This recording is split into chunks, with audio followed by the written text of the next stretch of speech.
umaga po sa lahat. Maganda. Salamat sa Diyos. Muli tayong tinipon sa banal na lugar na ito.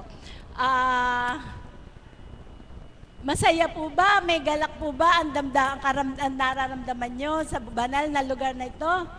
Amen. Salamat po.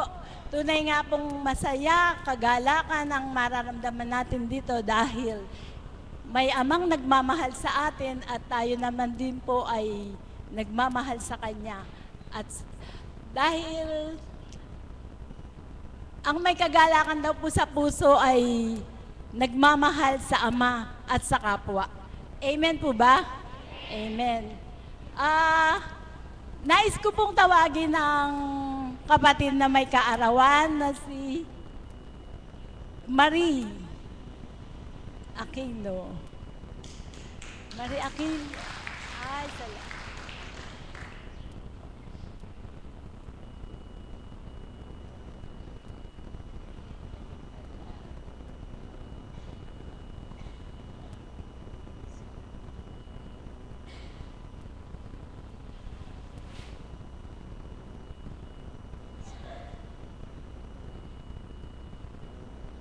Magandang umaga po sa inyong lahat. Nasurpresa naman po ako kasi hindi ko po alam nila na birthday ko. Pero sa kabila po ng lahat, masaya ako. Nagpupuri po ako, nagpapasalamat sa Ama kasi ngayon po nakikita niyo na akong nakatayo dito. Nakakapag-alaga na po ako ng apo. Hindi po tulad dati na akala ko hindi ko naaabutin yung ngayong buhay ko. Kaya po ako'y lubos na nagpapasalamat at sa mga tao po na tumulong sa akin upang maging matatag ako ngayon. Kahit ho pala tayo yung naglilingkod din sa Diyos, marami pa po tayong kulang. At ito po'y pinagpapasalamat ko nung palagi na po ako nagpupunta sa banal na dambanang ito. Sa tulong po ninyo at sa mahal na Apo Kunching, lalo pong tumatag ang aking pananampalataya at pananalig. Ngayon po, kahit po 375 may sugar ko, hindi na po ako nag-i-insulin. Pinagpapasa Diyos ko na po ang lahat. Kaya po, sa mga katulad ko na may sakit, na pinanghihinaan ng loob, huwag po tayong mawala ng pag-asa. Tanging sa Diyos po tayo umasa, hindi niya po tayo pababayaan. Kahit po tayo maraming problema, kahit po tayo ay naghihirap sa buhay, masarap pa rin po pala ang mabuhay. Kaya po, wala po akong tayong masasabi kundi maraming salamat po sa inyong lahat at lalo't higit sa dakilang lumikha, sa Diyos Anak, Diyos Espiritu Santo, kasama po ang mahal na Birheng Maria at sa kinalugdan pong si Apo Kunching. Muli po magandang umaga po sa inyong lahat.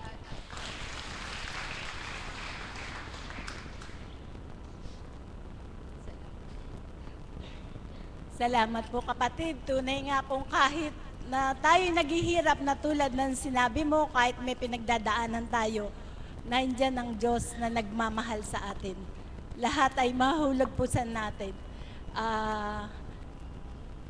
Sa kalooban ng Ama, nais kong tawagin ng kapatid na Ani.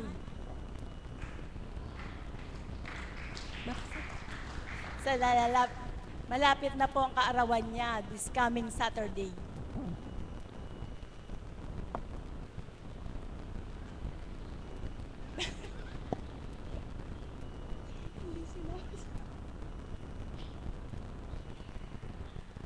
O Amang Banal, purihin ang iyong pangalan. Nagpupuri po kami at nagpapasalamat sa lahat ng mga biyaya, buhay, lakas at subaybay na inyo po ipinagkakaloob sa amin sa araw-araw hanggang sa wakas ng aming mga buhay. Amen. Magandang umaga po sa ating lahat. Actually po, sa Sabado pa po yung birthday ko. Pero sabi nga po, andito na talaga. Ako'y nagpupuri at nagpapasalamat sa Ama sa another year na idinagdag niya sa buhay ko. Sa bawat araw, may mga pagsubok na mga pinagdadaanan sa buhay. Bagamat niloob niya na nawala ng kabiyak, subalit ang pagmamahal niya damang-dama ko pa rin sapagkat sa bawat araw, sa mga dalangin ko, tunay na talagang ang kabutihan niya at ang kadakilaan niya inadarama ko. Nung hindi pa po ako napupunta rito, bagamat may paniniwala at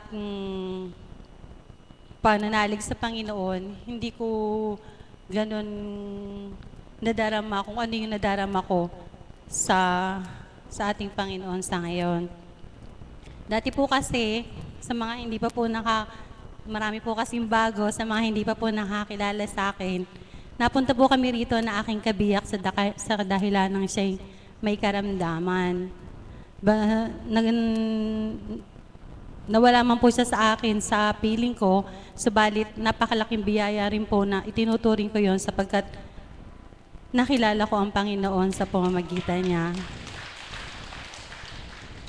Maraming hiwaga po ang nadama, nasilayan simula nung napunta ko sa dambanang ito sa pamamagitan ng ating mahal na Apo, sa mga pakikinig ng mga banal na aral at salita nagmumula sa Kanya, ay na nagmumula sa banal na Espiritu sa katauhan ng ating mahal na Apo.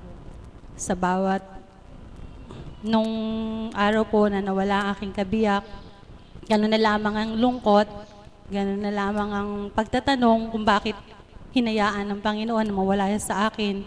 Subalit sa bawat araw na nagdaan, na pagnilayan ko na napakabuti ng Panginoon sapagkat alam kong sabi nga, minsan sa buhay natin, may mga pangyayari na hindi natin ninais na mangyari, subalit kinaloob niya sapagkat iyon ang best para sa atin o iyon ang alam niyang makabubuti para sa ating lahat. Sa pagkamatay na aking kabiyak, may maraming pagsubok na pinagdaanan dahil ang lahat ng responsibilidad ay nasa akin. Subalit, yun nga po, nagtataka ako kung bakit sa dami ng halos sabay-sabay na pagdadalisay at pagsubok na pinagdaanan, hanggang ngayon narito pa rin po ako at nakatayo sa harap ninyo. Sa bawat araw, ang dalangin na gabayan niya ako, na ipaisip niya sa akin ang mga dapat kong gawin sapagkat hindi po ganun kadali yung responsibilidad na naatang sa akin dahil marami pong taong umaasa sa amin. Yung mga tauhan ko po na may mga pamilya. Kaya sabi ko, Lord, bigyan mo ako ng lakas para alam kong gusto kong maging blessings para sa kanila dahil alam kong sa akin sila umaasa. Kaya sabi ko, Lord, bigyan mo ako ng lakas. Bawat araw, pagising sa umaga, iisipin ko pa lang yung responsibilidad na nakaatang sa akin sa araw na yon. Talagang bilang sa pagkatao, hindi ko po kakayanin dahil nag-iisa lang po ako, bagamat may nakakatulong na anak, hindi pa rin po sapat dahil pareho kaming babae. Dahil yung pong hanap buhay namin, kailangan po talaga lalaki yung magsusubaybay sa kanila dahil puro lalaki sila, yung mga tauhan namin. Kaya nagpapasalamat ako, nagpupuri sa Ama, sapagkat yung lakas na yun, sabi ko nga, parang sa panglalaki, ibinigay din niya sa akin para magampanan yung mga responsibilidad na naatang sa akin. Yun lamang po, maiaano ko lang talagang sa bawat pagsubok na pinagdaanan, talagang nadama ko po yung suporta ng Ama. Sabi ko nga, parang hindi ako makapaniwala dahil ako po kasi mahina akong tao eh. Hindi pa po ako napupunta rito. Ako po yung tao na hindi pa nangyayari, meron na akong sagot.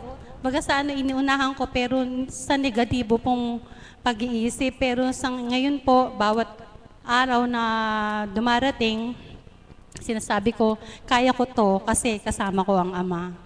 Yun lamang po at maraming salamat.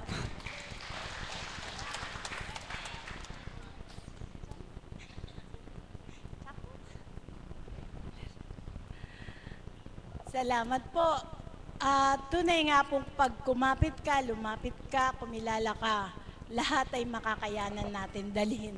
Kung ano man ang pagsubok o pagdalisay na pinagdadaanan. sa kalooban ng Ama, nais ko pong tawagin ng isang kapatid na Caps na nagbabatas siya para sa kanyang anak, para sa kanyang apo, na makapaghandog ng isang awitin na si kapatid na Eli ng San Miguel.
Magandang umaga po sa inyo lahat.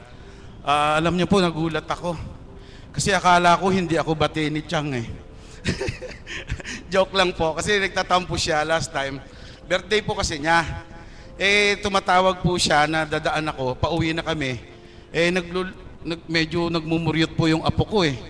Kaya hindi ko po nagawan dumaan. Anyway, huwag ka na magtampo, Chang, kakantahan na lang kita. At ako naniniwala na hindi ka mapagtanim ng tampo. Kaya itong kakantahin ko sa iyo, para sa inyong lahat po, at para sa ating Ama. Ang title po niya ay I Believe.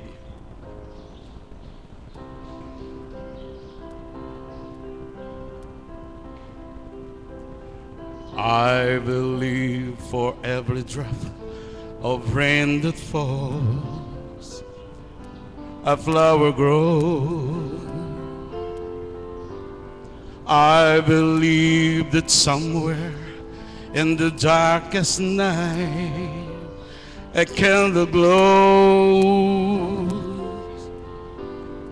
I believe for everyone who goes astray, someone will come to show the way.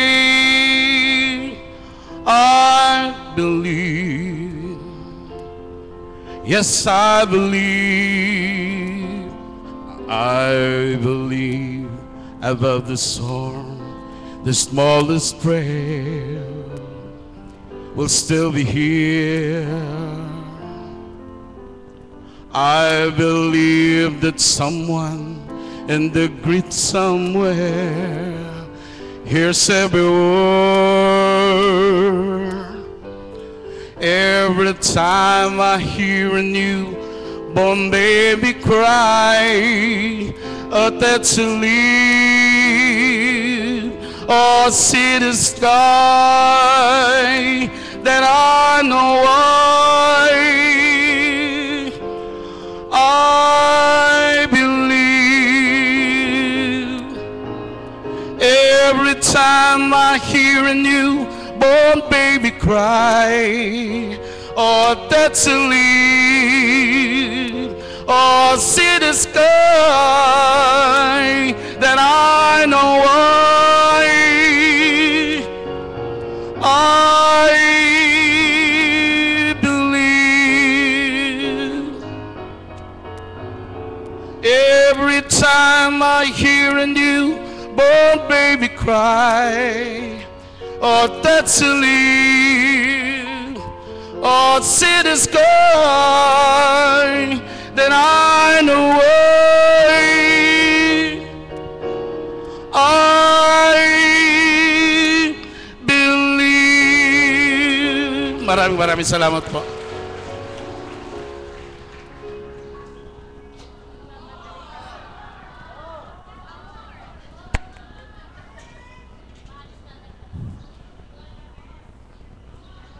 Ano po ba?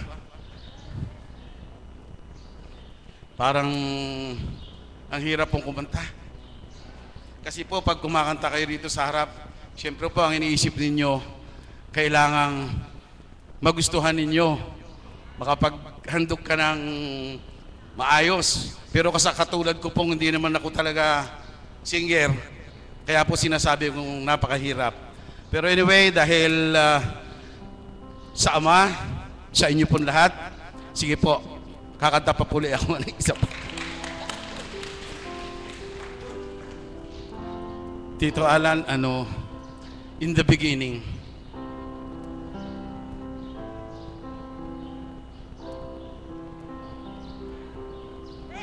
Haharap na lang po ako dun. In the beginning, the Lord made the earth, the heaven, the hills, and the sea.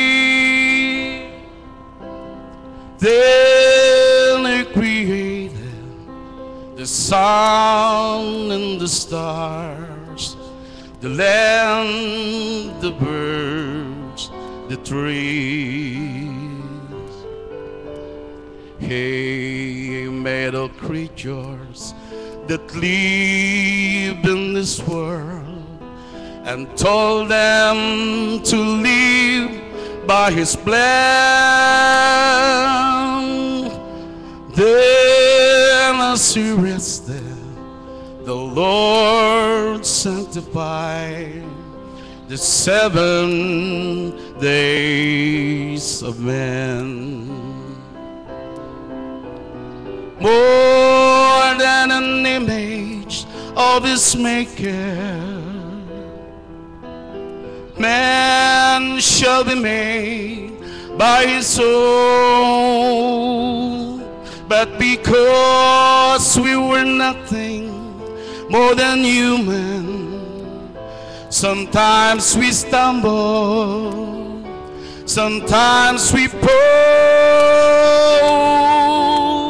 In the beginning, the world was so bright, perfection was there for all men. So pray and believe in the Lord's holy light, and dwell in perfection again. More than an image of His maker, man shall be made by His own. But because we were nothing more than human, sometimes we stumble, sometimes we fall. In the beginning, the world was so bright, perfection was there for all men. So pray and believe in the Lord's holy light, and dwell in perfection again. Maraming salamat po.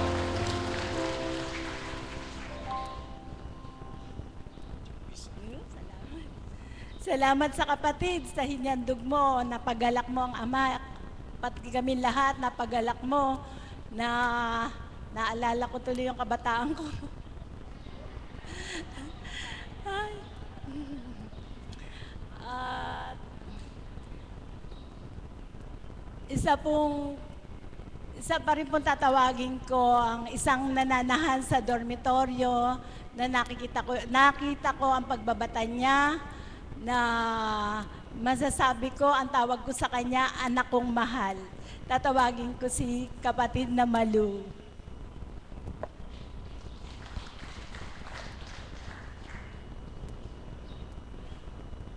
Asa si Malu? Lumabas ba si Malu? Malu? Tinawag na.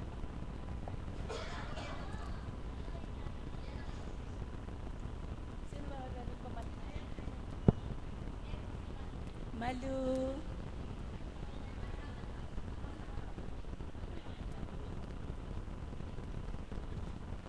Isang mapagpalang umaga po sa ating lahat. Buhay po ba ang Diyos? Tunay nga po na kapag ang Ama ay kumilos sa dakong ito, ganap po na mararamdaman ng bawat isa kung mayroon po tayong pandama na mainam na galing sa Ama. Buhay po ba ang Diyos? Para po sa akin, ang maibabahagi ko po sa umagang ito ay kung paano nga po ba kung paano noon ang buhay ko, na bilang isang lingkod ng Ama, na sa hindi po nakakaalam, ako po yung isang alagad na pinakabata sa lahat. At ganun pa man po, hindi ko iniisip na ako yung bata. Subalit, pinalalawa kong aking pangunawa, pag-iisip na hinahangad ko po na maging isang lingkod ng Ama na maging matatag, makasunod, makatalima sa kanyang kalooban, upang sa bawat araw ay hindi masayang ang aking paglilingkod sa bawat araw na naririto. Maraming pinagdaanan bago ako mag-stay dito. Maraming mga pagsubok na bago ko nakamtam ang buhay na mapayapa, sapagkat noon mataas po ang aking mga pangarap. Meron po ako minimithi sa buhay na hindi po pinagkaloob ng ating Panginoon, sapagkat nagtatanong ako noon na nangangarap ako ng mabuti, subalit hindi niya po pinagkaloob. At salamat po sa dakilang Panginoon, nakilala ko po ang ating minamahal na Apo Conching, na ginagamit dinadaluyan ng mabathalang awa, na bukal ng pag-ibig. At dito ko po nakilala na kung paano nga po ang mga pangarap ko noon ay parang naglaho na parang bula. Subalit ganun pa man, nagpapasalamat ako sa Panginoon dahil sa mga pangarap ko na yon, nakilala ko pong lubos ang ating Panginoon. Buhay po ba ang Diyos? Kaya masasabi ko po na minamahal ako ng Ama, na bagamat isang lingkod, mahirap, subalit kailangan pagdaanan. Maraming mga bagay na hindi ako mauunawaan ng tao, lalo na po sa edad ko na ito, na marami akong pwedeng gawin. Marami akong pwedeng hanapin. Subalit, bakit nga po ba ako nagtitiis dito? Upang higit ko pong maramdaman ang Panginoon sa dakong ito. Buhay po ba ang Diyos? At noon pa man po, pinamumulat na sa akin ng aking mga magulang na maging malapit kayo sa Diyos, na walang ibang makakatulong sa inyo kundi ang Panginoon. At taga dito lang naman po kami sa bahay pare. Subalit, kay tagal, kay luwat ng panahon bago namin ito natunton o natagpuan. Bakit noon hindi namin nakita? Subalit takda-takda nga po ang panahon. At noon po na nag-aaral pa po ako ng high school, sabi ko po, kapag tumungtong ako ng kolehiyo, gusto ko magkaroon ako ng magandang trabaho. Subalit, ganun pa man po, doon po nabagsak ang aking pangarap. At nagkaroon po ng malalim na sugat ang aking puso sa mga magulang ko, na sabi ko, bakit kailangan nyo pa ako iluwal sa dakong ito na hindi nyo naman ako pinag-aral?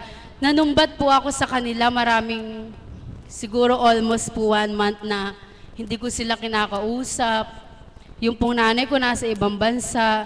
Sabi ko, ba't nagtrabaho ka pa? Para saan lang? Para buhayin lang kami. Pero bakit yung mga pangarap ko na makapag-aral, hindi mo na ibigay? Subalit, ganun pa man po, ay hindi ko na po ngayon hinahanap na makapag-aral. At ngayon po, naliwanagan po ang aking puso at isipan na hindi na po pala kailangan na maging matalino. Hindi na po pala kailangan na maging alam mo ang lahat. Basta po kilala mo ang Panginoon, ituturo po sa iyo kung ano ang marapat. Buhay po ba ang Diyos? Kaya sa dakong ito, kay Rami ko na pong natutunan sa bawat araw. At isa lang po ang sikreto, isabuhay po natin ang mga banal na aral na magmumula po sa bibig ng ginagamit ng Panginoon. Si Apo Conching po ang kinalugdan.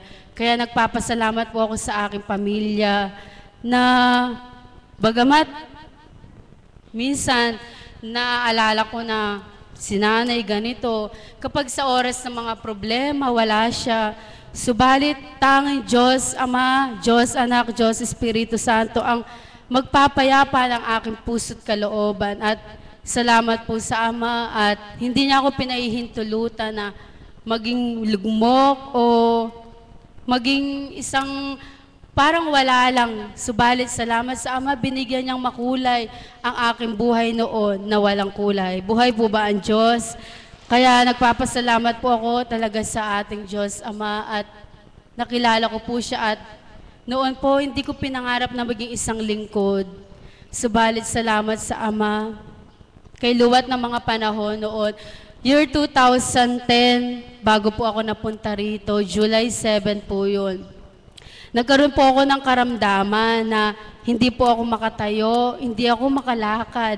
Binubuhat lamang po ako noon. Subalit salamat po sa Ama. May nakikita po ba kayong bakas? Wala po, syempre. At ganun pa man po, marami rin po ako mga sinuko sa Ama na noon hindi po alam ng aking mga magulang na kung ano yung mga bisyo ko, na bilang isang babae, nagagawa ko noon yung mga bagay na hindi marapat. Subalit salamat sa Ama. Ang mga kabarkada ko po ngayon, lahat po sila may asawa na. Buhay po ba ang Diyos? Kaya malaking bagay po na naririto ako. Ngayon po, may mga bagay na tumatalo sa isip ko na pwede naman ako maging ganun eh. Subalit, salamat sa Ama na kapag po minisayihan na po ang aking kaisipan na, anak, di bagat hinugot na kita, di bagat pinayapa na kita, ano pa nga ba ang hahanapin mo? Salamat sa dakilang Diyos, Ama, na siya po ang nagpapayapa ng lahat. Kaya sa ating pong lahat, patuloy lang po tayo na magsumakit, magsumikap na isuko po natin ganap ang ating sarili at makakapaglaya po sa ating mga kalooban ay ang pagpapatawad. Yun lamang po at isang mapagpala.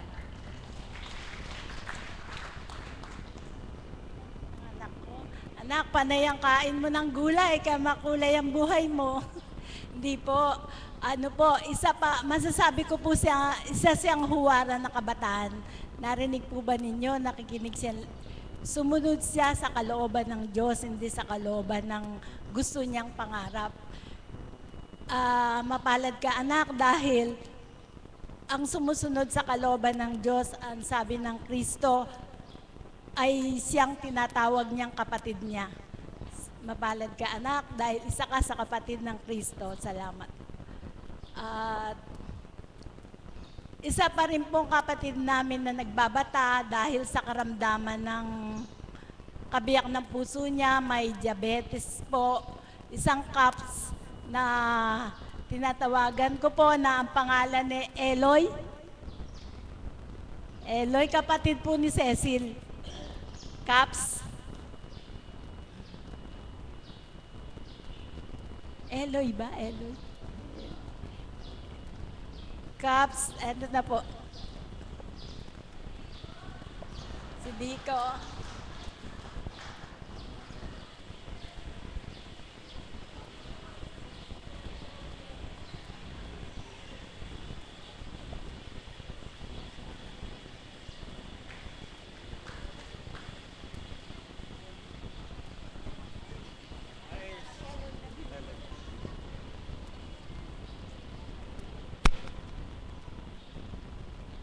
Pagpalang umaga po sa inyong lahat, mga kapatid.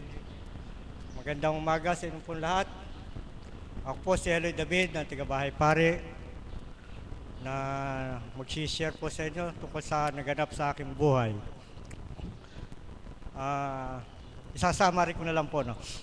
Sa aking buhay, nung ako'y napunta rito sa Dambana, nung ako'y 2006 pa po ata noon. Nung ako ay maraming pagsubok na dumating sa buhay ko dahil sa mga bagay-bagay na dumating, lalo na sa aking mga magulang, na ako ang bilang isang anak, napakahirap po sa isang anak. Kung ang magulang mo ay nakikita mo, nandiyan siya, naghihirap, nagkaroon ng stroke, pati yung nag-aalaga kong ina, na-stroke din po. Kanya sa aking kalagayan, hindi ko po alam kung paano ko masasurvive ang nangyayari sa akin panahon na yon. Talaga napakabait po ng Diyos hanggang sa sila'y pumanaw. at nagkaroon ng katugunan ng aking mga dasal sa kanila na huwag na po silang pahirapan kung talaga po sila'y kukunin nyo. At maligaya naman ako dahil sa paghihirap nila ay nalapit sila sa Panginoon dito sa Dambana. Nakilala nila ang Panginoon. Noong una, hindi po siya naniniwala kaya po bilang pamangkin lang po siya. Hindi siya po naniniwala talagang, kumbaga sa gusto pa niya yung nakikita, gusto pa niya yung mga ibang tao na humihi po sa kanya noong panahon na yon. Kanya napakahirap sa akin, hindi ko naman maikwan sa kanya na ba't di ka maniwala bilang pamangkin mo noong panahon na yon. Kanya sabi ko, napakahirap sa buhay ko na ang magulang ko siya yung taong kumbaga sa kwan po yung may kalakasan ba, yung bang siyang tanungan, siyang kwan ng mga pamilya. Kumbaga sa kwan, hindi siya po basta sumusuko kung ano man ang pagsubok na dumating sa buhay niya noong panahon na yon. Yun ka po, hanggang sa dumating doon sa puntong siya ay pumanaw at yung ang magulang kong babae naman, yung nanay ko, siya naman ay na-stroke din. Ganun pa man po, pinagpapasalamatan ko sa Panginoon. Yung lahat pong yun ay nalagpasan ko. Kahit na ako'y kulang sa financial, doon nga po ako dumulog kay Apo. Sabi ko sa kanya, Apo, paano po ako ito? Hirap na hirap ang kalooban ko dahil sa magulang ko. Gusto kong itakbo sa ospital. Gusto ko ipagamot sa mga doktor pero wala akong kakayahang financial. Sige anak, huwag kang mabahala. Ang Diyos ang bahala sa iyo. Ipanalangin na lang natin kung ano ang magiging kaganapan sa buhay niya. At malalagpasan mo rin ay kaya, sabi niya po nung panahon na yon.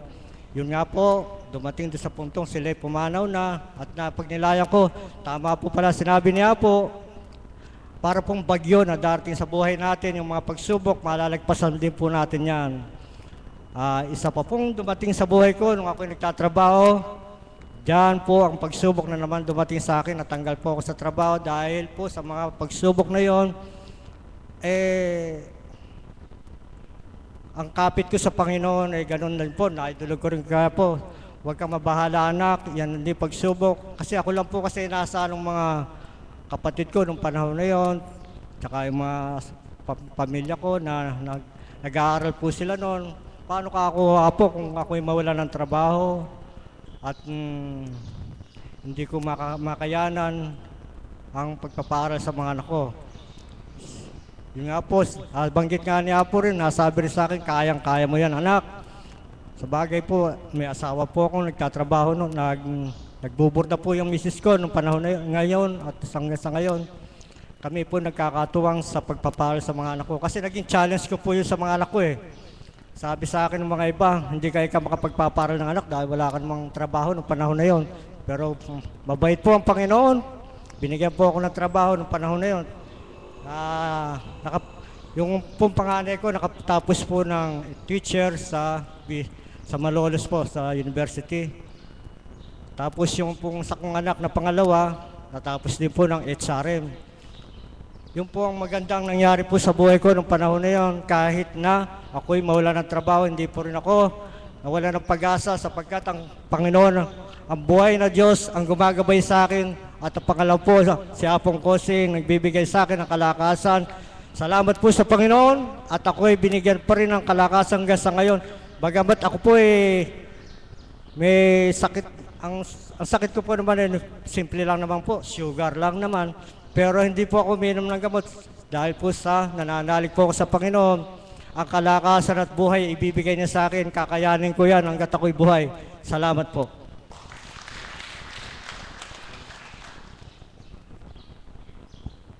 Salamat po. Dahil sa pananalig nyo, sa kalakasan ng pananalig nyo, nalalampasin nyo lahat ng pagsubok na pinagdadaanan nyo. At sa kalooban ng Ama, natawagin ko ang isang kapatid na masasabi kong isa siyang matulungin, isa siyang nagbabata kahit na malayo ang sa kanila. Tatawagin ko po si kapatid na Mayet ng Nabotas.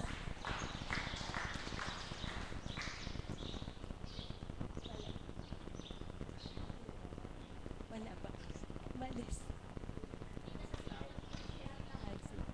Pwede na kayo.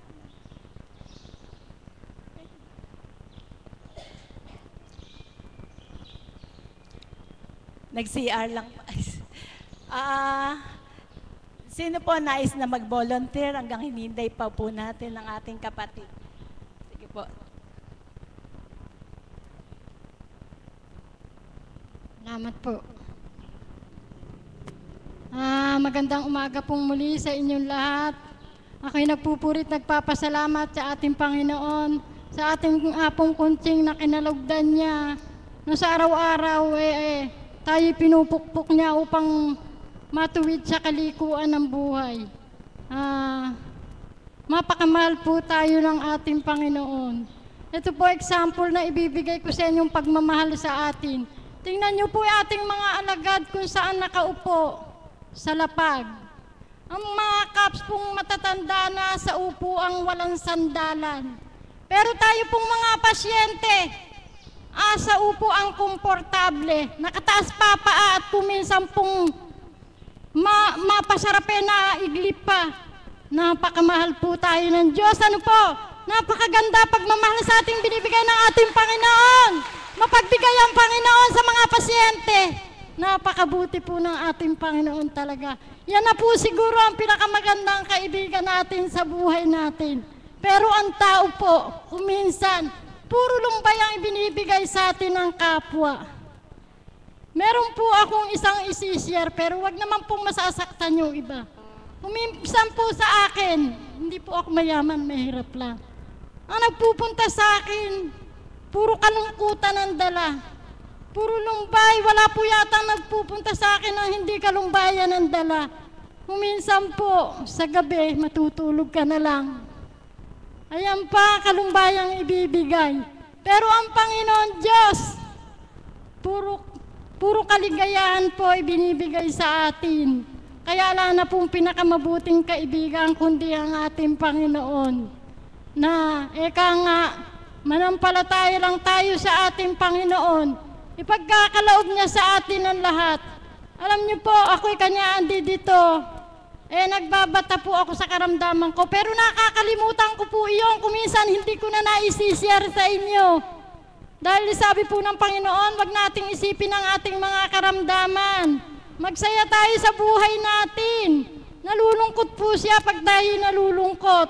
At minsan nahihiwalay tayo sa Kanya. Kaya manghi tayo ng patawad sa ating Panginoon Diyos. Na Panginoon, ako po totoo, napawalay ako sa Ama. Kuminsan po, iniisip ko yung mga tao na yan. Ang tao na yan, Diyos ko, puro lumbay ang ibinibigay. Hindi kaligayahan, hindi kamukha ng Panginoon. Na tayo manampalataya lang sa Kanya. Puro kapayapaan ang puso ibinibigay sa ating, kapayapaan ang isip. Kaya sana po tayong lahat magsipagbago na tayo. Talikdan na natin ang nakaraan, harapin natin ang hinaharap. Yung ikanalulumbay sa atin ng Panginoon Diyos, sana po'y wag na natin gawin. At ala pong ibang makatutulong sa mga problema natin, kundi ang ating Panginoon. Alam niyo po ba, ma-share ko lang po sa inyo. Meron po akong bukid sa tabing bahay, 2 pitak. Pag ako'y nagpupunta rito, pag uwi ko, pinipray over ko po yan. Sabi ko, Panginoon, alam ko po itong ikabubuhay namin, hindi mo pababayaan. At sabi mo nga, basta't iwanan namin ikabubuhay, basta't patungkol sa iyo, hindi mo pababayaan yan. Hindi mo pakakain sa mga hayop yan. Alam niyo po yung mga daga, yung katabi ko, inubos ang palay. Ang akin po, may natira, may pangkain pa. Kaya nga sabi ko, halagang buhay ang Panginoon Diyos. Hindi niya tayo pababayaan. Yun lang po at maraming salamat. Salamat po kapatid. Tunay nga po na talagang kung lahat ay iaasa natin sa Ama, lahat ay magiging maayos. At ang magandang sinabi mo, talagang mahal na mahal tayo ng Diyos. Totoo nga po yun. Muli po, tinatawagan ko si kapatid na Mayet. Wala po.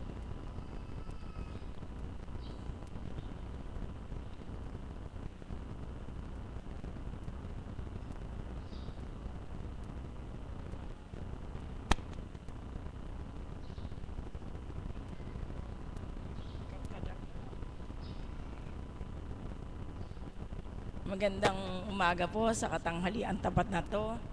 Ang i-share ko lang po sana sa inyo yung pasasalamat ko sa nakaraang taon sa ibinigay niya sa aking yung pagbabata na makatupad ako sa mga katungkulan na iaatas niya sa akin.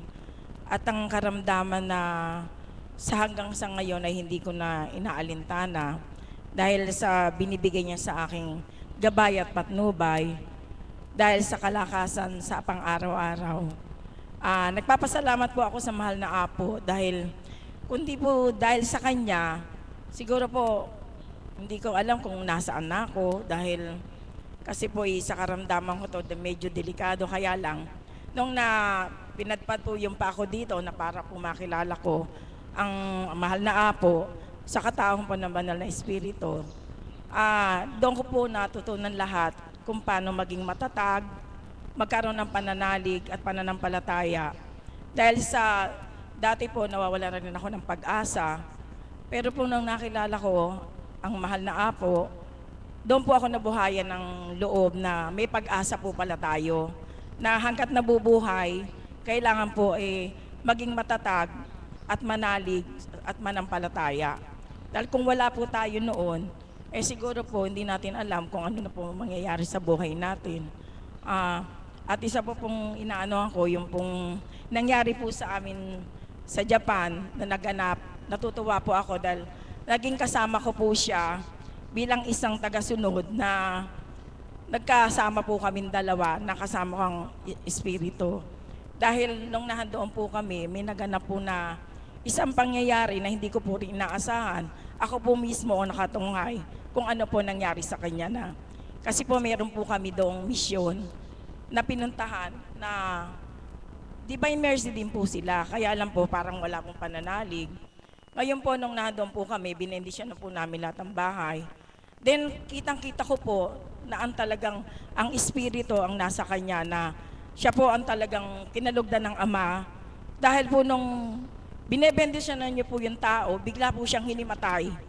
Na matuwid na bumagsak na wala po siya kaalam-alam na talaga pong dumi pa po siya dahil binendisyonan niya po ng gano'n. Pagka-bendisyon niya po, diretso po yung katawan niya na nahiga.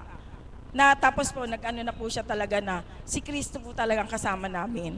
Kaya po natutuwa ako at ako po ang nakabilang na isang tagasunod na nakatunghay na ang banal na espiritu ay nasa katauhan niya po talaga. Marami po ngayon sa Japan na nanalig na rin at nag-aano na rin po sila ng vigil. Ang inaano po namin, sana po mas dumami pa. Dahil nung pong nakilala nila ang ating banal na espiritu sa katauhan po ng mahal Apo, doon po pinagpatuloy uli nila kung paano po magkaroon uli ng isang parang ano po ng Divine Mercy na kung ano po na para po, kasi dati po medyo nagkaroon ng problema, ngayon po medyo nakakasunod na rin po uli sila dahil marami na pong mga taga Divine Mercy na ang gusto po ay makapanig ang ating espiritu ng ang Apo Conching. Kaya po ako po ay nagpapasalamat sa tuwina, lagi po siyang nakagabay sa atin at lagi po tayo po lagi niya sinusubaybayan at sana po ang pinakaano po yung pong manalig, manampalataya, talagang po na ang banal na espiritu naririto sa dambanang ito. Yun lang po, marami pong salamat.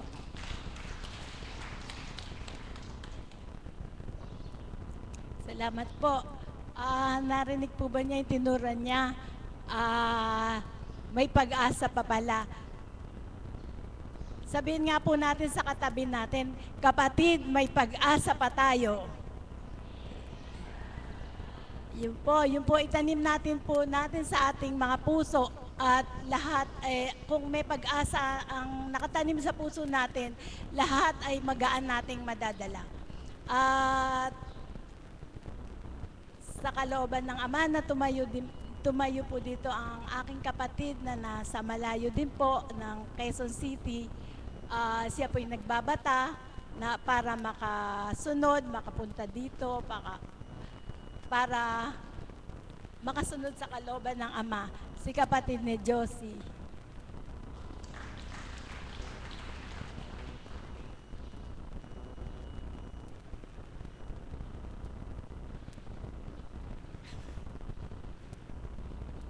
Magandang umaga po ulit sa atin lahat. At hindi ko po akalain na ako'y tatawagin. At lagi naman po akong naiisip na magiging tema ng aking mga sasabihin.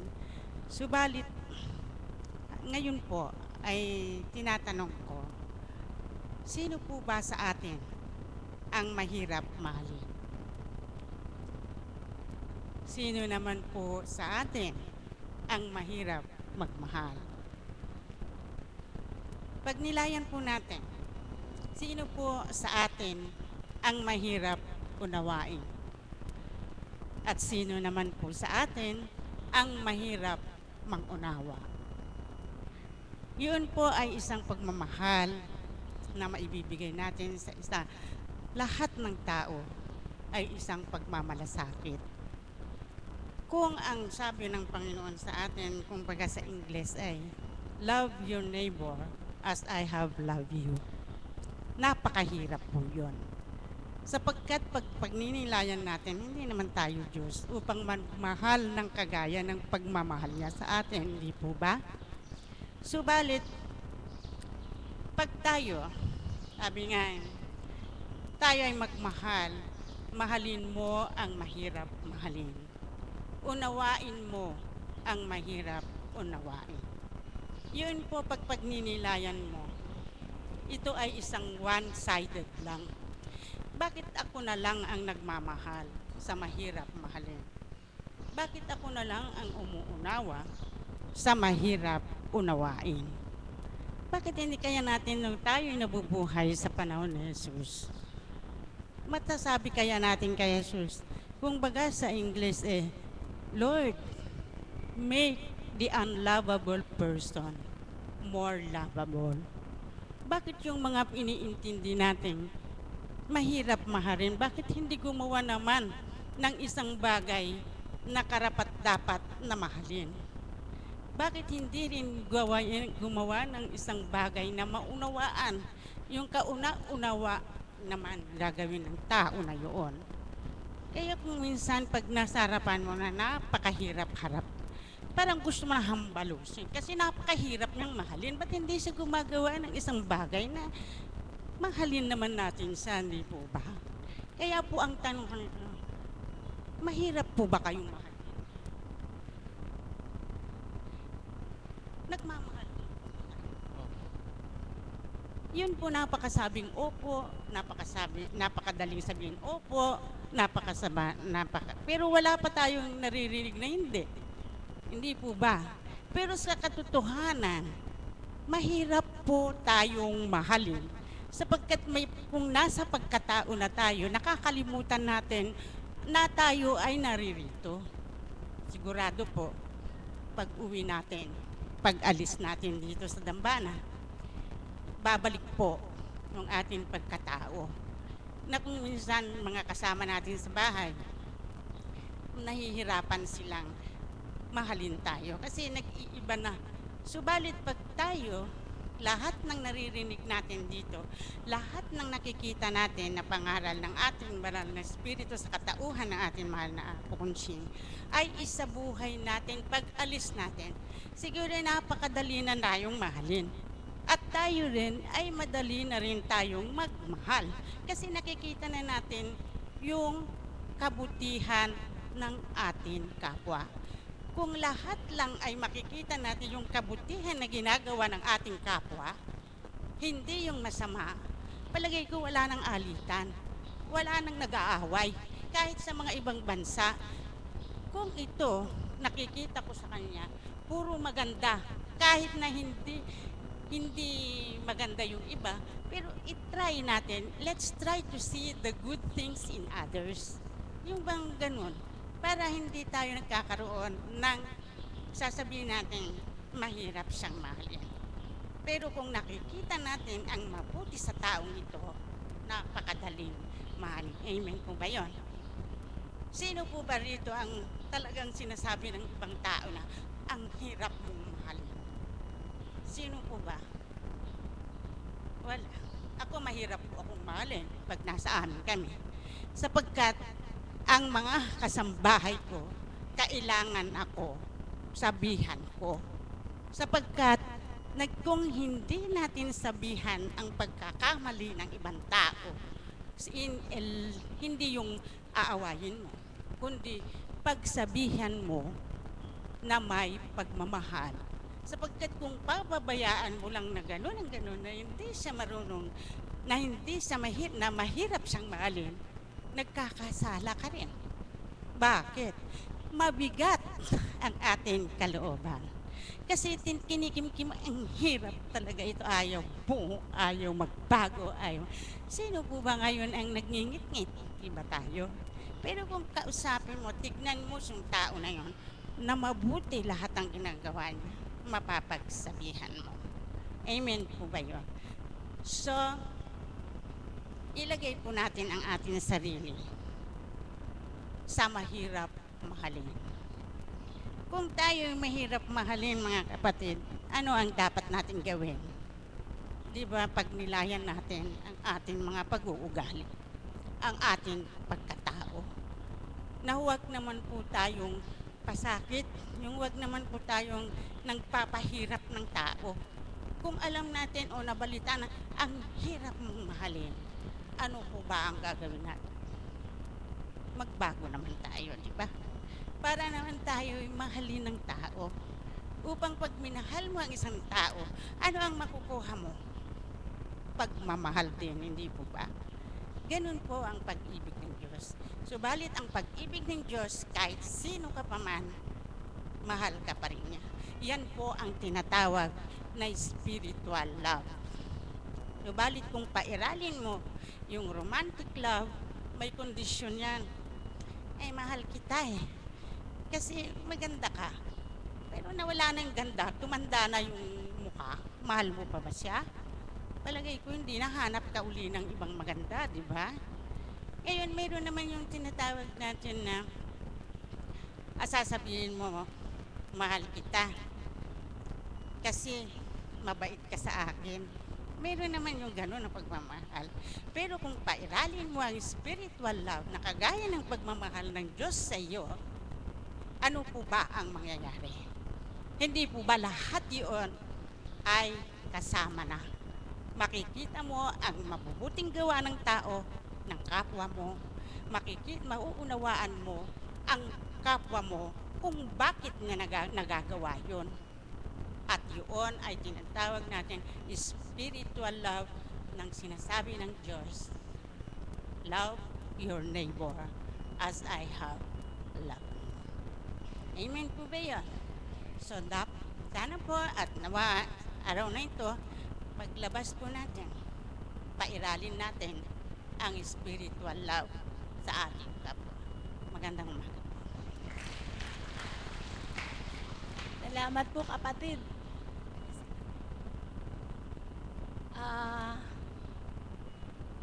Mahirap mahalin.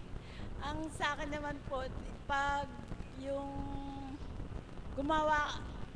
pilitin natin gumawa ng kabutihan para madali tayong mahalin ng ating kapwa. At tulad nga ng tinuran niya, pag alis nyo dito, pagkataon na, nawa po, pag alis natin dito, kahit saan man tayong dako, nawa, dala-dala na natin ang Kristo para tayo makagawa ng mabuti para sa ating kapwa, para tayo mahalin ng kapwa. Yun lang. Sa kalooban ng Diyos na nawa po susugan ng kapatid na Beth.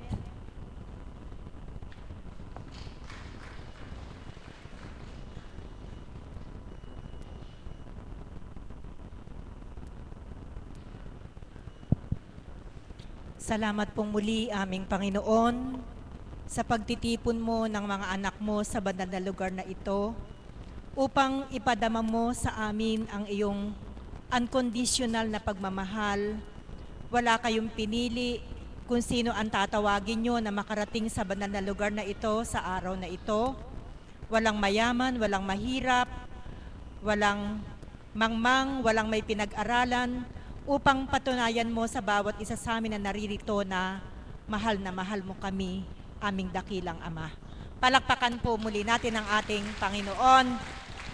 Hindi po siguro isang susog, kundi isang pagpapahayag Nung po ako'y bago dito, marami po yung nagulat bakit ako nakarating dito. Sapagkat ang buhay ko nga po ay masyado kong ginugol sa buhay pang mundo, sa buhay pang kasanlibutan. Subalit dumating ang takda na ako ay inakay ng Ama na makarating sa banal na lugar na ito. Wala pong pagsisisi sapagkat katulad nga po ng sinabi ng mahal na Apo Conching, ang lahat ng nagtutungo dito hindi nalulugi. Amen po ba? Ang lahat po tayo ay tumutubo, siksik, liglig, umaapaw na nakatutulong upang mabago ang ating pagkatao, hindi in terms of material things, kundi in terms of our spirituality. At mula po dito sa pagbabago ng ating spirituality, makukunik ko po sa sinabi ng ating mahal na Apo na kung madedevelop po tayo spirituality, yung pong spiritually, yung pong tinatawag na spiritual love, uusbong po sa bawat isa sa atin. Palakpakan po natin ang ating Panginoon. Kaunting pagbabalik tanaw lang po sa aking buhay. Ito po ay naipahayag ko na mga nagdaang araw. Pero para po dun sa mga bago na mayroong mga pagtatanong, bakit nga ba ako nandito? 7 years na po ako ditong naglilingkod sa ating Panginoon.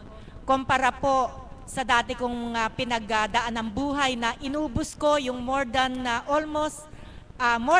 years sa mga gampaning pangsanlibutan. Subalit sabi ko nga po sa inyo, dumating na yung takda na ako ay tawagin ng Panginoon. At ang Panginoon po ay may dahilan. Sabi nga po, meron siyang reason sa bawat nagaganap sa ating buhay. Kaya kung kayo merong karamdaman, huwag po kayong malumbay.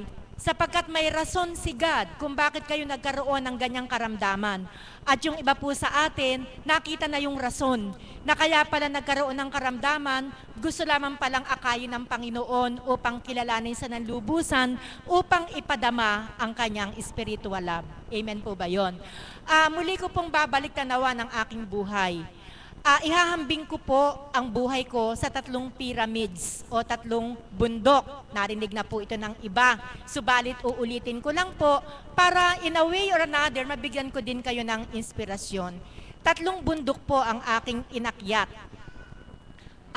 Ang unang bundok, siyempre po, ano po ba ang hangad ng isang magulang sa kanyang mga anak? Wala pong magulang na naghahangad na mapahamak ang kanilang mga anak. Amen po ba yon? Ang lahat ng magulang ay naghahangad na maiangat ang antas ng pamumuhay ng kanilang mga anak. Ako po, 4 po yung anak ko. Sa tulong at awa ng ating Panginoon, na-survive ko po sila. Kaya po yung unang bundok na aking inakyat, yung bundok po para ma-survive ko at mabigyan ng magandang kinabukasan ng aking mga anak, sa aking pagtitiyaga, katulong ng aking kabiyak ng puso, successfully, I was able to reach the top of the pyramid. Palakpakan po natin ang ating Panginoon. Alam ko po na iyon po'y naganap hindi sa aking kagustuhan para sabihin kong ang galing kong ina. Hindi po. Naiyakyat ko po ang aking mga anak, successfully narating po namin yung tuktok ng first bundok or first pyramid sa tulong ng ating Panginoon. Kaya bigyan po natin ang magandang pundasyon ng ating mga anak, magkaroon ng pagkilala at pagtakot sa ating Panginoon. Umasa po kayo, maisasadsad po tayo ng ating Panginoon. Ang ikalawang bundok na aking inakyat, ang bundok ng aking propesyon. Gusto ko lamang pong ulitin na naabala po ako sa aking gawain. Naging guru ako ng public school. Nagsawa po ako sa public school. After 8 years, nag-try po akong mag-apply sa other countries. Natanggap po ako sa napakalayong bansa, sa Republic of Nigeria, na ang tao ay puro itim, walang maputi, kundi ang kanilang ngipin. Sa kagustuhan kong umasenso ang buhay ko, natiis ko pong iwanan yung aking 4 na maliliit na anak na ang panganay ko ay 4 na taon at ang bunso ay 1.5 years old. Kaya napakalaking sakripisyo. Iniwan ko po yung anak kong bunso, hindi pa niya ako masyadong kilala kasi nga 1.5 years old lang siya. Kaya nang bumalik po ako, after almost 2 years, napakasakit. Hindi po niya ako kilala. Ayaw po niyan lumapit sa akin at ang hinahanap lagi ay yung kanyang lola na nakalakhan niya. Subalit ganun pa man, ang aking pinagdaanan, ang professional life ko, na-reach ko din po yung top ng bundok, yung top ng pyramid. Sapagkat pagkatapos po ng aking pagtatrabaho sa Nigeria, nang bumalik po ako ng Pilipinas, nag-apply po ako sa St. Mary's College of Baliwag. Doon po ako nagturo ng ilang panahon hanggang ako'y ma-promote hanggang naging assistant principal, naging principal, at lately naging director po ako. At nung puntong ako'y director, noon po ako nagdesisyon na iwanan yung aking gawain upang ako'y maglingkod sa dambanang ito. So successfully, mga kapatid, yung pangalawang pyramid, naakyat ko na rin po yun. Narating ko na yung tuktok sapagkat after po ng director ka na, the next position will be the president of the college, pero imposibleng matamo ko yun dahil hindi naman ako madre. Ang nagiging presidente po ay yung madre. On the third, sa pangatlo pong bundok, bibilisan ko na po, ayan na po ang ating mahal na apo, hindi ko lang po kayo pwedeng ibitin. Yung pong pangatlong bundok, hindi ko po ito inakyat pataas. Sa halip po na ako'y umakyat pataas, ako po ay bumaba sapagkat sa ibaba ng bundok, naruroon po ang ating Panginoon, naghihintay po sa akin. Palakpakan po natin ang ating Panginoon. Sabi po siguro ng Panginoon, anak, sapat na yan. Naipatikim ko na ngayon lahat sa iyo. Ngayon naman, ako ang paglingkuran mo. Hindi po ako nag-second thought. Nang madama ko po ang panawagan ng ating Panginoon na sa paglingkuran ko, iniwanan ko na po yung aking trabaho.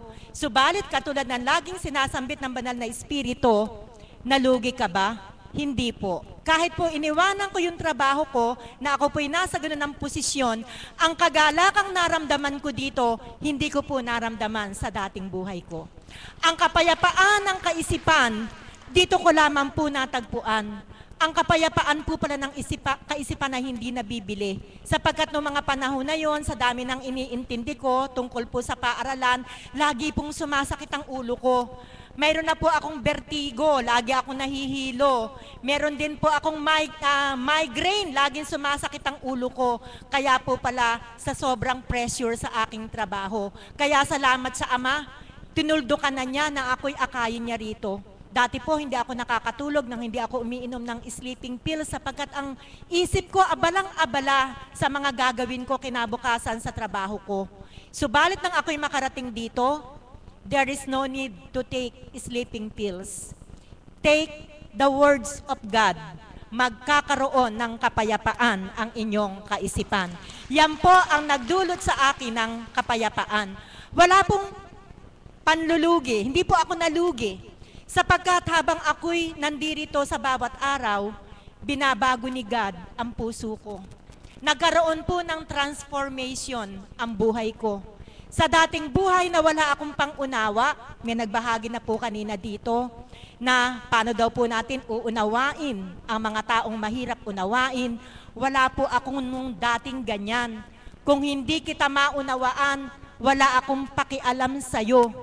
Kung hindi kita kayang ibigin, wala akong pakialam sa'yo. Ang inuunawa ko lang yung sarili ko. Ang iniibig ko lang yung gusto kong ibigin. Binigyan po ako ng maraming test ni God dyan kung paano ako mang-uunawa ng aking kapwa. Kapraso na lang po, bilang pruweba po na talagang binago po ng Panginoon ang puso ko upang ako'y magkaroon ng pangunawa.